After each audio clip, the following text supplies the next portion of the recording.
Ayan yung palay natin. Bukang-buka, ano? Walang synthetic na fertilizer. Dito sa San Antonio, Quezon, sabog tanim. Tapos nasa 20 kilos lang per hectare ang seeding rate.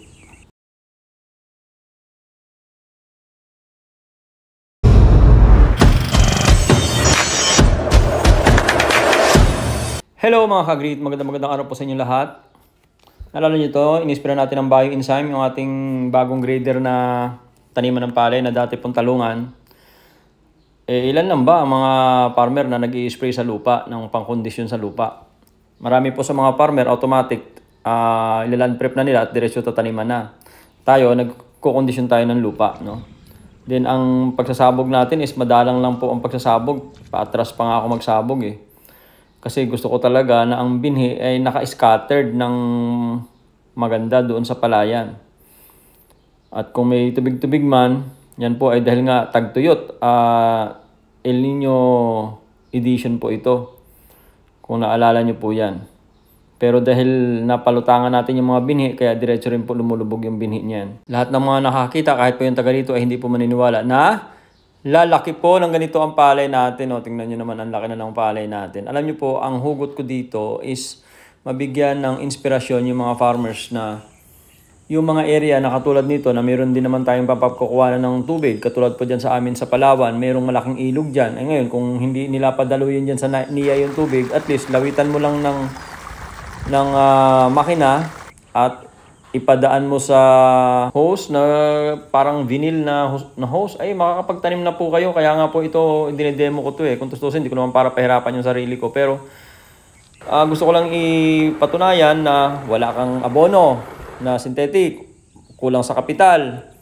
Tapos hindi ka makapagpatanim kasi wala kang pampatanim. O ito po, sabog tanim, madalang lang nga lang talaga. So pag-aaralan lang po talaga natin yung pagsasabog ng madalang.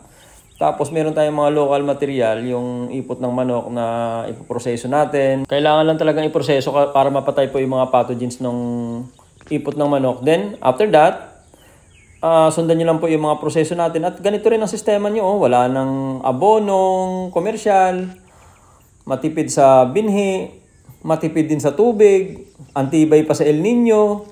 So ito po mga teknolohiya na ito ay para sa mga farmers po ito na sundan nyo lang po kasi halos lahat naman po i-recorded po ito simula hanggang ngayon. So ngayon po is nasa 67 days na po update natin sa pure organic fertilization method ng Jasmine 470 na dati nating talungan. First time lang tinaniman natin ng palay. And ngayon maganda po ang tayo ng palay at bukang-buka. Napakaganda po ng suhi. So once again, napatunayan na naman natin na hindi natin talaga kailangan yung synthetic fertilizer kung gusto lang talaga natin na ma-rejuvenate yung lupa natin, bumalik sa ganda at para dumating yung araw, hindi tayo mahuhostage ng paggamit ng synthetic fertilizer na pag wala tayong makuhanan, wala tayong pera, wala tayong pambili at wala tayong mabili, ay hindi na po tayo makakapagsaka at hindi na po kakain ng Pilipino. Ay hindi naman po pwede yung ganun. So, ito po yung tinatawag na sustainable solution sa problema natin.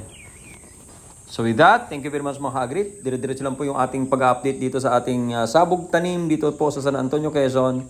Madalang lang po, 20 kilograms per hectare lang ang seeding rate. Tapos walang ginagamit na synthetic na abono, walang triple 14, walang urea, walang 1620, walang 0060. Kasi po ito ay nakapaloob lang doon sa programa natin na soil rehabilitation, soil conservation, soil rejuvenation. At pwede na tayong magtanim kapag na-meet natin ang lahat ng mga bagay may kinalaman po sa ganong sistema ng pagsasaka. Sustainable farming is the key to food security. Thank you very much mga ka-Agreed. Laging tatandaan sa ating munting channel, Agri TV, Farmers ang Bida.